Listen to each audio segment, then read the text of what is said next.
up, y'all? So welcome back to the channel. If you're new to my channel, please consider subscribing for weekly automotive mechanical content for the average shade tree mechanic. All right, in this video, I wanted to give a review of my OEM Mopar remote start. As y'all know, I bought a 2018 Ram 2500 with the Cummins, but it was a tradesman edition. Now, what that means is that it's still a $50,000 truck, but it doesn't come with all the creature comforts that the Laramie Limited Longhorn would come with, right? But that's fine because I'm not really a creature comfort kind of guy. What I wanted to do, and I've never had it before, is actually get a remote start installed in my truck. All right, so as mentioned, the tradesman's trucks do not come with OEM remote start. All right, you have to get this installed. All right, I went the OEM route, which is why it looks as if I actually have that added on my key. For those that are wanting, the price was on OEM or Mopar.com, wherever you can buy parts for your truck. It retails for $290, and then you have to add shipping for the OEM remote start for your truck. All right, so I looked through online. I found a few links. I found the best link for $230 online, and I called a few dealerships and asked for a few quotes. All right, and then two dealerships gave me the same quote. So Chrysler lists the service to 1.2 hours of labor. All right, so every dealership, they're not going to charge you one, they're going to charge you two. All right, it's usually by the whole hour. All right, so 2 hours for labor. So that came out to $220. So total, the price was around $450 for the part, and then to get it installed at the dealership. All right, and all I essentially did was just put the part in the passenger seat. I told them, hey, I want this installed. I already called them ahead of the time, so I had an appointment set and I was good to go. All right, so big question, why did I go with the OEM remote start? Because there's about two or three other aftermarket remote starts that you can go for, and they all range for less than 200 bucks. Some you have to buy the kit, all right, to get it installed, and then you have to send or get a part flashed by sending it back to them, and then they'll send it straight back to you. You hook it up, and then you're good to go. All right, but there's a specific reason why I went OEM instead of going aftermarket.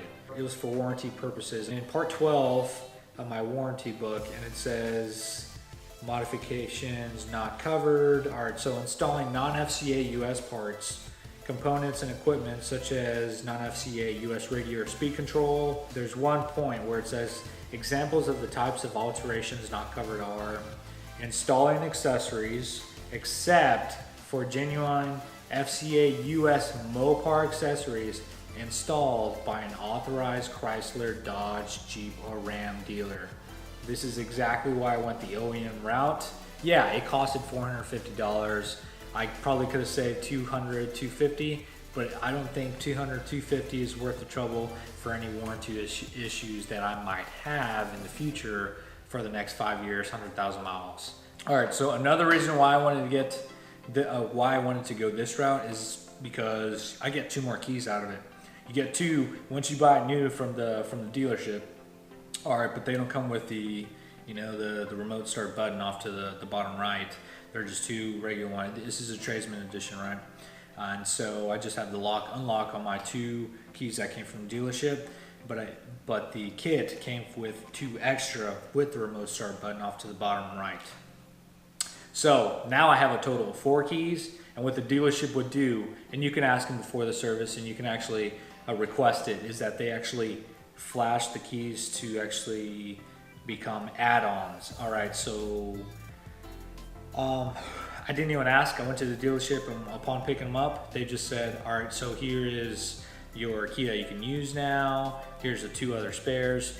What they actually did was actually just flash these to become extras. So now I have 4 keys that are hooked up and can operate with my truck. So another thing I want to talk about is the range. So I've actually measured how far I can actually use my remote start, all right, using this high-speed, hyper-tough, super extreme measuring tape that goes up to 25 feet and easily 100 feet with as far as 150 feet. That has been confirmed by my trusty, hardy, tough measuring tape. So things that will not allow it to work. All right, so it's too far of a range. All right, and then if the battery's going dead, obviously you're not going to get the range, just like any other remote. And then also, if you have low fuel, I believe if you have, and your truck has to tell you, once you hit that low fuel caution light, and it tells you like 60 miles, between 60 to 70 miles, your light's going to flash for low fuel. You can try and start your truck, but if it is already in that low fuel status, it's not going to start. All right, so it actually will not start also until the glow plugs are warm. When you insert your key and you see those coils, you know, hey, hold up, they got to warm up before you start your diesel motor. All right, it actually won't start until they're actually good to go. All right, so it's not gonna start immediately. Very simple process. All I have to do is just press this twice, and I actually have the truck set up. It's actually a setting that you can actually do in your Uconnect. If you want to hear the beeps or not, I can turn that off easy, but I like hearing it so that I know, okay, it's about to start. Just two hits of the button. My truck's literally just parked right there. All right, so like 20 feet away, boom, no issues. But as you can see, I heard the beep twice, it turned on. Who doesn't like turning on their car from inside when it's like 0 degrees outside or it's like 100 degrees outside? You leave your AC on, you leave your heater before getting out of your truck. You use your remote start, and then boom, the AC's on, the heater's on, and you're jumping into a hot truck. It's just a creature comfort. It's not necessary, but it's cool. Once your truck is started, you can opt to turn it off just by pressing it one more time. It turned off, if you couldn't hear that from the camera. If it's hot outside, I can usually get it started up within 2 to 3 seconds. But with the coils, when it's super cold outside, it's gonna take at least 5 to 8 seconds to get it started. So that's pretty cool. It's already built into it, so I'm not hurting the truck. The truck actually knows when it'll hurt itself, and so it doesn't let itself do that on its own. Another thing, truck has to be locked. All right, so you can press it twice. You won't hear any beeps, probably because it isn't locked.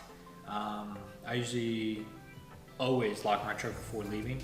So essentially, once I press my 2 buttons, it should start after the warm-up light is good to go. Don't hear those beeps, you press the lock button, make sure it's locked, okay, and just go through the process of starting up your truck. So that's it, guys. I hope that I helped some, educated some. If you have any questions or comments, go ahead and let me know below. I'll also post some links for y'all to check out. Again, if you're not subscribed to my page, please subscribe for many videos just like this. Until next time, ciao.